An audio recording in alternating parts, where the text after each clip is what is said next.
Assalamualaikum warahmatullahi wabarakatuh. Di sini saya akan menjelaskan mengenai teori kepribadian dari Rollo May, yaitu tentang psikologi eksistensial.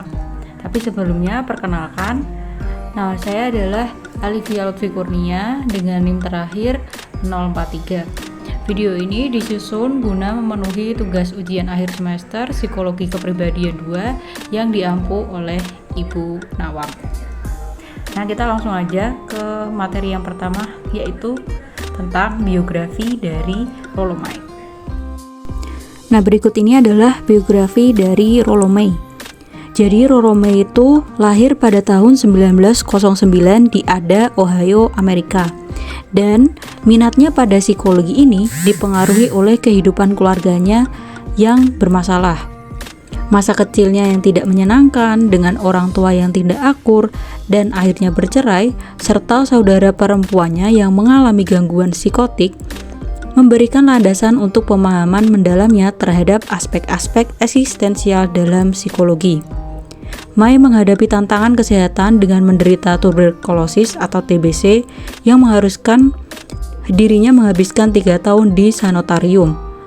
Selama waktu itu, ia membaca karya-karya dari Søren Kierkegaard yang kemudian berpengaruh besar pada konsep kecemasan akan eksistensi manusia dalam pemikirannya.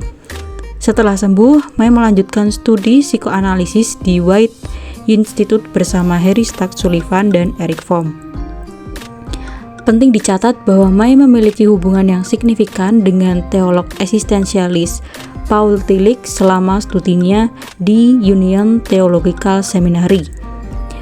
Pengaruh ini turut membentuk pandangan dan konsepnya. Setelah perjuangannya dengan kesehatan dan studi yang intensif, May meraih gelar PhD pertamanya dalam psikologi klinis dari Universitas Columbia pada tahun 1949. Ia meninggal pada Oktober 1994, meninggalkan warisan pemikiran yang memperkaya bidang psikologi eksistensial. Nah, selanjutnya ada psikologi eksistensial itu apa? Jadi, para eksistensialis memandang orang sebagai tunggal, unik, dan tidak tergantikan. Sejumlah penekanan berkaitan dengan pandangan yang tidak mementingkan manusia sebagai individu ini adalah: pertama, adanya penekanan pada kebebasan.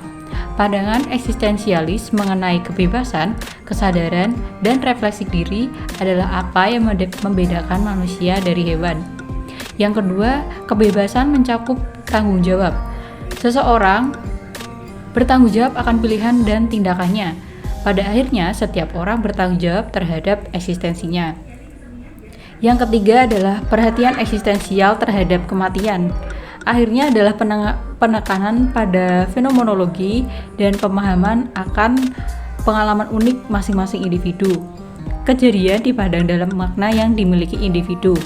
Jadi, eksistensialisme itu adalah apa yang kita lakukan dengan apa yang telah mereka lakukan dengan kita. Ini tentang apa yang kita lakukan dengan apa yang telah mereka lakukan dengan kita. Eksistensialisme ini mengambil ide untuk memberikan masing-masing makna manusia bagi kehidupan mereka. Selanjutnya ada konsep dasar dari psikologi eksistensialisme.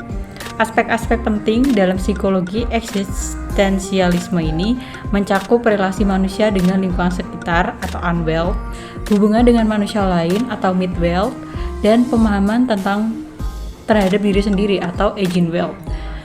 Nah, selain itu juga disoroti pula bahwa dalam psikologi eksistensial, kemungkinan manusia, dasar eksistensi sebagai keterlimparan, serta peran takdir dalam menjadi laki-laki atau perempuan dianggap sebagai realitas yang harus diterima. Manusia setelah menerima keterlimparan ini, kemudian merancang masa depannya untuk tetap autentik, menyadari bahwa batas dari kemungkinan tersebut adalah kematian. Selanjutnya adalah tahapan perkembangan kepribadian dalam perspektif Rollo May. Yang pertama ada innocence atau ketidaktahuan, praego, prakesadaran diri dari bayi. Jadi nggak ada konsep moral baik atau buruk. Yang kedua ada rebellion atau pemberontakan, terjadi pada masa kanak-kanak dan remaja, pengembangan ego dan kesadaran diri yang berbeda dengan orang dewasa. Yang ketiga, ada ordinary atau biasa. Jadi di sini ego normal pada orang dewasa konvensional. Belajar tanggung jawab tetapi melihatnya sebagai sebuah tuntutan.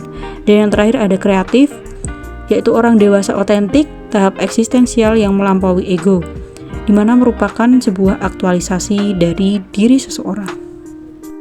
Selanjutnya, prinsip dasar teori kepribadian menurut Rolome mencakup 6. Yang pertama ada kebebasan dan takdir. Kebebasan sebagai kapasitas individu untuk menyadari keterbatasannya, dengan istilah terbatas disebut sebagai takdir. Yang kedua ada love and will. Perasaan bahagia terhadap kehadiran orang lain, penegasan nilai, dan perkembangan yang sejalan dengan diri sendiri. Yang ketiga ada mitos. Kisah-kisah yang membantu manusia memahami kehidupan yang dijalani. Yang keempat, kecemasan, yaitu perasaan ketakutan yang menjadi motivasi perilaku dari manusia. Yang kelima, rasa bersalah. Muncul ketika manusia menyangkal potensi, gagal memahami kebutuhan bersama, dan bersikukuh pada ketergantungan mereka. Yang terakhir adalah intensionalitas. Struktur yang memberikan makna pada pengalaman dan memungkinkan manusia membuat pilihan masa depan.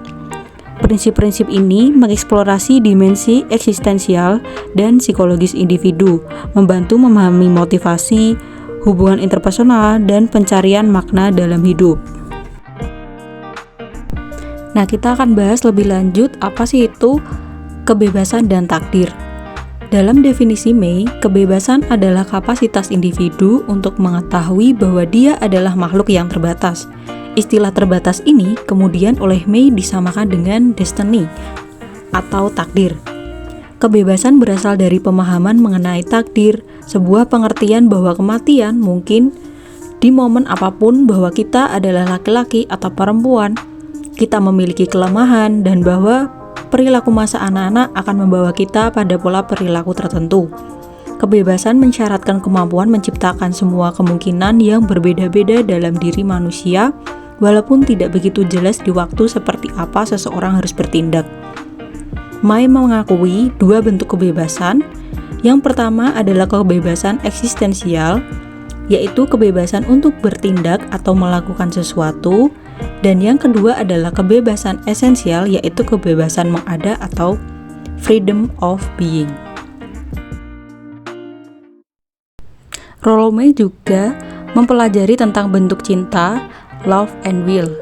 Jadi dalam Rolome ada 4 bentuk cinta, yaitu agape, eros, philia, dan seks. Nah, yang pertama yaitu ada agape, yaitu kepedulian individu berhubungan dengan belas kasih dan empati. Yang kedua ada eros, yaitu ketika individu mencintai individu lain, harus siap menerima segala konsekuensinya seperti luka, kehilangan, dan lain sebagainya. Selanjutnya ada philia, yaitu bagian dari penerimaan, di mana orang yang dicintai menerima dan menikmati ketika dicintai. Dan yang terakhir ada seks, yaitu keinginan memberikan keturunan, termasuk keinginan untuk bertahan hidup.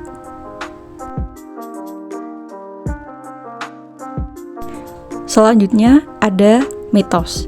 Buku terakhir May adalah The Cry for Myth. Di sini ia menekankan bahwa satu masalah besar pada abad 20 adalah kehilangan kita akan nilai-nilai. Semua nilai-nilai yang berbeda di sekitar kita mengarahkan kita untuk meragukan semua nilai.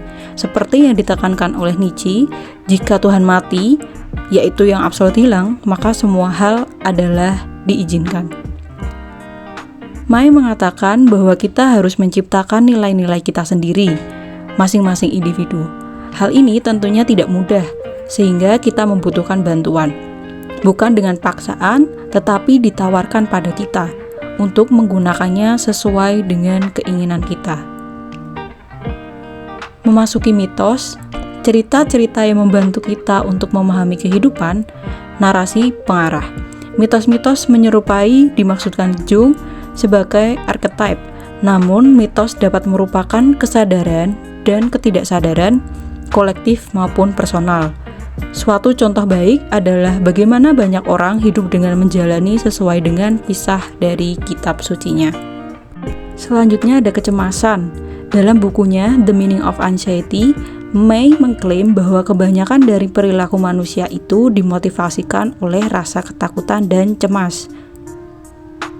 Selanjutnya ada rasa bersalah, yaitu ada unwell, rasa bersalah yang muncul karena hasil dari keterpisahan dengan alam. Yang kedua ada eigenwell, rasa bersalah yang muncul dari ketidakmampuan kita untuk melihat dunia orang lain. Dan yang terakhir ada rasa bersalah midwell, yang muncul akibat dari penyangkalan atas potensi yang dimiliki. Yang terakhir, intensionalitas. Tanpa intensionalitas, manusia tidak bisa memilih atau bertindak berdasarkan pilihan tersebut. May menggunakan istilah intensionalitas untuk menjembatani antara subjek dan objek. Sekian pemaparan materi dari saya. Apabila ada tutur kata yang kurang berkenan, mohon dimaafkan. Wassalamualaikum warahmatullahi wabarakatuh.